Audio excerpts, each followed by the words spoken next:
মৰমৰ ছাত্ৰ-ছাত্ৰীসকল পুনৰবাৰ মোৰ চেনেল সাইন্টিফিক সলিউশনলৈ আটাইকে সম্ভাষণ জনাইছো। আমি আজি অসম জাতীয় বিদ্যালয়ৰ অষ্টম শ্ৰেণীৰ গণিতৰ 6B পাঠটি আলোচনা কৰিবৰ কাৰণে আগবাঢ়িছো। এই 6B পাঠটিত কেইটামান কথা প্ৰশ্ন আছে। এই কথা প্ৰশ্নকেইটা কি ধৰণে সমাধান কৰিব পাৰি এই সম্পৰ্কে আমি এতিয়া আলোচনা কৰিবলৈ গৈছো। 6B ৰ প্ৰথম প্ৰশ্নটো এনে ধৰণে দিয়া আছে, এটা সংখ্যা উলিওৱা যাৰ দুগুণৰ লগত 5 যোগ কৰিলে 47 হয়। এটা সংখ্যা উলিয়াব লাগে, এই সংখ্যাটোৰ দুগুণৰ লগত আমি যদি 5 যোগ কৰো তেতিয়ালে 47 হয়। এতিয়া আমি সমাধান কেনে ধৰণে কৰিম? আমি অংকটো পঢ়ি চাম। প্ৰথমতে কি সুধিছে আমাক? এটা সংখ্যা উলিওৱা।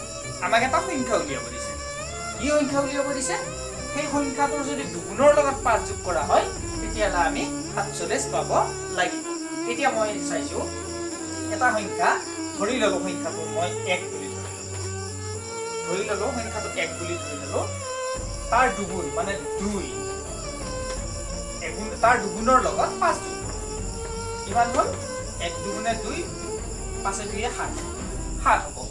যদি এটা সংখ্যা 5 তাৰ দুগুণ তাৰ লগত যদি 5 যোগ কৰোঁ তেতিয়াহ'লে কি হ'ব? 5 দুগুণ 10 আছে 15।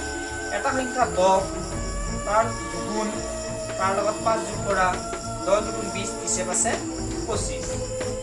তাৰপিছত এটা সংখ্যা 20 তাৰ দুগুণ তাৰ লগত 5 যোগ কৰোঁ কৰিলে কিমান হ'ব? 20 দুগুণ 40, 40 আছে 45।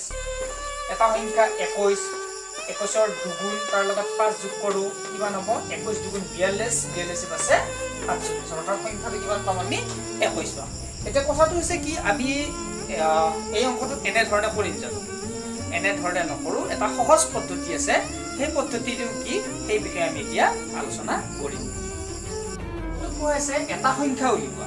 এতিয়া যিহেতু কোৱা হৈছে আমাক এটা সংখ্যা উলিয়াব দিছে, গতিকে আমি ধৰি ল'ম ধৰা হ'ল সংখ্যাটো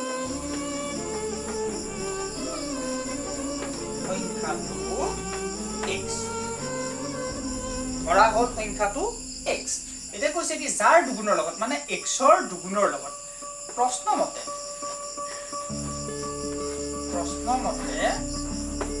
xৰ দুগুণৰ লগত মানে twice x কি যোগ কৰিব দিছে? আমাক 5 যোগ কৰিব দিছে। xৰ দুগুণৰ লগত 5 যোগ কৰিলে কিমান হ'ব?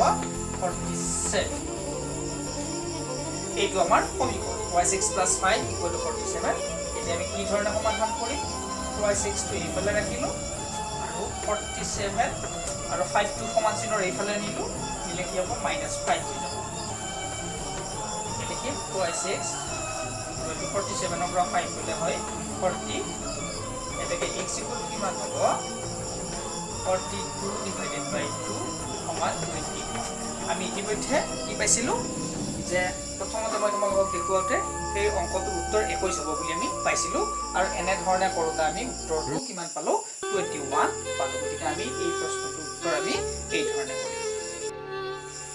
এতিয়া আমাৰ এইবাৰ অংকটো হৈছে তিনিটা ক্ৰমিক সংখ্যাৰ যোগফল 39। সংখ্যা তিনিটা কি কি আমি উলিয়াব লাগে? ক্ৰমিক সংখ্যা মানে তোমালোকে বুজি পাইছা। ক্ৰমিক সংখ্যা যেনে 2, 3 আৰু 4 এই তিনিটা ক্ৰমিক সংখ্যা, 10, 11, 12 এইকেইটা ক্ৰমিক সংখ্যা, 15, 16, 17 এই তিনিটা ক্ৰমিক সংখ্যা। গতিকে এই ধৰণে আমি উলিয়াব লাগিব। এতিয়া কি কৰিম? আমি তিনিটা ক্ৰমিক সংখ্যাৰ যোগফল। প্ৰথমতে আমি এটা সংখ্যা হ'লে প্ৰথম সংখ্যাটো উলিয়াই ধৰি লওঁ। ধৰা হ'ল এটা সংখ্যা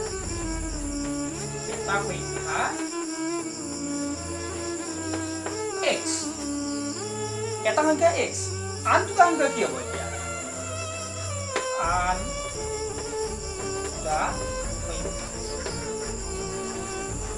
দুটা সংখ্যা হ'ব কিমান? x + 1 আৰু x + 2। ক্ৰমিক সংখ্যা হ'লে যদি এটা x হয় তাৰ লগত x যোগ কৰিলে পিছৰটো পাম, তাৰ লগত আৰু x যোগ কৰিলে আমি পিছৰটো পাম। এতিয়া প্ৰশ্নমতে কি আমাক কি ক'লে? প্ৰশ্নমতে তিনিটা ক্ৰমিক সংখ্যাৰ যোগফল মানে x প্ৰথমটো, x + 1 দ্বিতীয়টো আৰু x + 2 তৃতীয়টো যোগফল কিমান? 39। কৰিম এতিয়া x কেইটা x আছে তিনিটা x মানে 28x plus 1 plus 2 3 equal to 39 বা 3x equal to কিমান হ'ব 39 minus 3 বা 26 equal to কিমান পাম আমি 30 ৰ পৰা ঠিক গলে 36 এনেকে x equal to কিমান পাম আমি x equal to 36 divided by 3 সমান 12 মানে x সমান কিমান পালো আমি 12 মানে 12 পালো x সমান এতিয়া চাও আমি ধৰি লৈছিলো কি এটা সংখ্যা আমি x ধৰি লৈছিলো গতিকে x সমান কি পালো 12 পালো তেতিয়া প্ৰথম সংখ্যাটো 12 ইয়াৰ পিছৰ সংখ্যাটো কি হ'ব গতিকে আন দুটা সংখ্যা হ'ব কিবা 12 যোগ 1 13 আৰু এটা হ'ব 12 যোগ 2 সমান 14 গতিকে মই এইখিনি আৰু লিখি দিলো গতিকে আন দুটা তোমালোকে লিখিবা এটা সংখ্যা 12 আন দুটা সংখ্যা ক্ৰমে 12 যোগ 1 সমান 13 আৰু 12 যোগ 2 সমান 14 অৰ্থাৎ 12 13 14 এই তিনিটা সংখ্যা যোগ কৰিলে আমি 39 পাম এবাৰ অংকটো হৈছে তিনিটা ক্ৰমিক যুগ্ম সংখ্যাৰ যোগফল 30 সংখ্যা তিনিটা কি কি ইয়াত চাবা ইয়াৰ আগৰ যিটো অংক কৰিলো হেতুৰ লগত এটো অকণমান বেলেগ তিনিটা ক্ৰমিক যুগ্ম সংখ্যা যেনে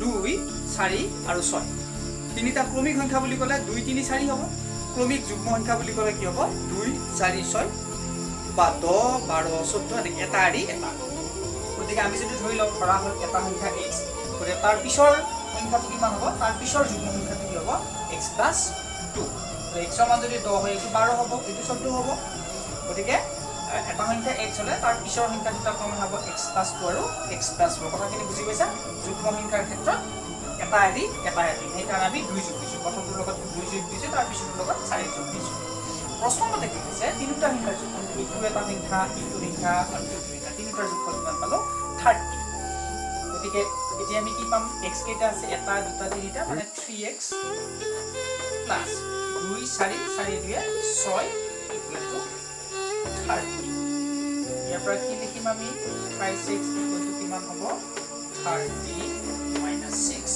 সমান 30 ৰ পৰা 6 গলে কিমান 24 মানে 56 equal to 24 এটাকে x equal to কিমান হ'ব 24 divided by 3 8 মানে x সমান কিমান পালো 8 পালো হ'ব এটা সংখ্যা হ'ব 8 আমি যেটো x সমান 8 পালো এটা সংখ্যা 8 হ'ব আৰু আন দুটা সংখ্যা হ'ব কিমান 8 যোগ 2 সমান 10 আৰু 8 যোগ 4 সমান 12 অৰ্থাৎ 8 10 আৰু 12 যদি আমি যোগ কৰো তেতিয়ালে কিমান পাম আমি 30 পাম হয়নে নহয় চাও 10 18 18 আৰু 12 যোগ কৰিলে 30 পাম আৰু উত্তৰ কি লিখিম আমি 8 10 আৰু 12 কি আছে তিনিটা ক্ৰমিক অযুগ্ম সংখ্যাৰ যোগফল 75 সংখ্যা তিনিটা কি কি আমি উলিয়াব লাগে আগৰ কেইটাৰ নিচিনাকৈ একে নিচিনা ধৰা হ'ল এটা সংখ্যা x গতিকে আন দুটা সংখ্যা হ'ব x + 2 আৰু x + 4 আমি x + 1 কিয় নিলিখিলো কাৰণ ক্ৰমিক সংখ্যা নহয় ক্ৰমিক অযুগ্ম এটো এটা যদি অযুগ্ম সংখ্যা হয় 5 হয় তাৰ পিছৰ অযুগ্ম সংখ্যাটো কিমান হ'ব 5 2 7 হ'ব তাৰ পিছৰটো হ'ব 5 4 9 হ'ব ঠিক তেনেকুৱা গতিকে আমি 2 যোগ কৰিম বা 4 যোগ কৰিম পিছৰটো প্ৰশ্নমতে কি কৰিছে এই গোটেইকেইটাৰ যোগফল 75 গতিকে x মানে 3x প্লাস 4 2 6 equal to 75 বা 3x equal to কিমান হ'ব 75 minus 6 সমান 69 মানে 3x equal to 69 তাকে x equal to কিমান হ'ব 69 divided by 3 3 গুণে 6 3 গুণে 23 মানে x সমান পালো 23 আমি 23 পালো গতিকে এটা সংখ্যা হ'ব 23 আন দুটা সংখ্যা হ'ব কিমান 23 plus 2 সমান 25 আৰু 23 plus 4 সমান 27 গতিকে এনসাৰ কিমান হ'ব এনসাৰ হ'ব 23 25 আৰু 27 এবাৰ 5 নম্বৰ অংকটো হৈছে পাঁচটা ক্ৰমিক অযুগ্ম সংখ্যাৰ যোগফল 35 সংখ্যা পাঁচটা কি উলিয়াব লাগে আগৰ কেইটাৰ নিচিনাকৈ ধৰা হ'ল এটা সংখ্যা x গতিকে বাকি কেইটা হ'ব এটা x + 2 x + 4 x + 6 আৰু x + 8 এই আটাই কেইটাৰ যোগফল কিমান 35 গতিকে আমি যোগ কৰো এতিয়া কেইটা x এটা দুটা তিনিটা চাৰিটা পাঁচটা মানে 5x + 2 4 4 দিয়ে 6 6 6 12 12 একে 20 20 is equal to 35 লিখিম এতিয়া 5x equal to কিমান লিখিম 35 minus 20 wow 5x equal to কিমান লিখিম এতিয়া 35 over 20 গলে 15 এটাকে x equal to কিমান হ'ব 15 divided by 5 3 x মান হ'ব 3 সমান কি পালো x মান 3 পালো গতিকে প্ৰথম সংখ্যাটো হ'ব 3 বাকি সংখ্যা কিটা হ'ব 3 + 2 সমান 5 3 + 4 সমান 7 3 + 6 সমান 9 আৰু 3 + 8 সমান 11 গতিকে आंसर হ'ব কিমান 3 5 7 9 and 11 এই আটাইকেইটা যদি আমি কৰিলো তেতিয়া আমি 35 এবাৰ আজি শেষ অংকটো কৰিবলৈ ওলাইছো অংকটো হৈছে কোন সংখ্যাক হাতেৰে পূৰণ কৰি 14 বিয়োগ কৰিলে 70 হ'ব এতিয়া চাও আমাক প্ৰশ্ন কি হৈছে কোন সংখ্যা মানে সংখ্যাটো উলিয়াব দিছে যেটো উলিয়াব দিছে সেইটো আমি ধৰি লম যেটো কোন সংখ্যা বুলি কৈছে এটা সংখ্যা উলিয়াব দিছে গতিকে ধৰি ললো সংখ্যাটো কি x বুলি আমি ধৰি লম আৰু প্ৰশ্নমতে কি দিছে কোন সংখ্যা হাতেৰে পূৰণ কৰিলে মানে যেটো সংখ্যা আমি ধৰি ললো তাক হাতেৰে পূৰণ কৰি তাৰ পৰা 14 বিয়োগ কৰিলে 14 বিয়োগ কৰিলে কিমান হ'ব 70 হ'ব লাগিব গতিকে এইখিনি যদি আমি পৰীক্ষান্তৰ কৰো 7x এফালে থাকিল 14 টো এফালে আনিলো প্লাস হৈ গল 70 ৰ লগত যোগ হৈ গল কিমান হ'ব এটো 84 হ'ব গতিকে x ইকুৱেল টু কিমান হ'ব 84 ডিভাইডেড বাই 7 সমান 12 অৰ্থাৎ ইয়াৰ উত্তৰটো হ'ব 12 গতিকে মৰমৰ ছাত্ৰ-ছাত্ৰীসকল আজি এই ভিডিঅটো আমি ইমানতে সামৰিছো ইয়াৰ পিছৰ ভিডিঅটো তোমালোকক ইয়াৰ পিছৰ অংককেইটা কৰি দিম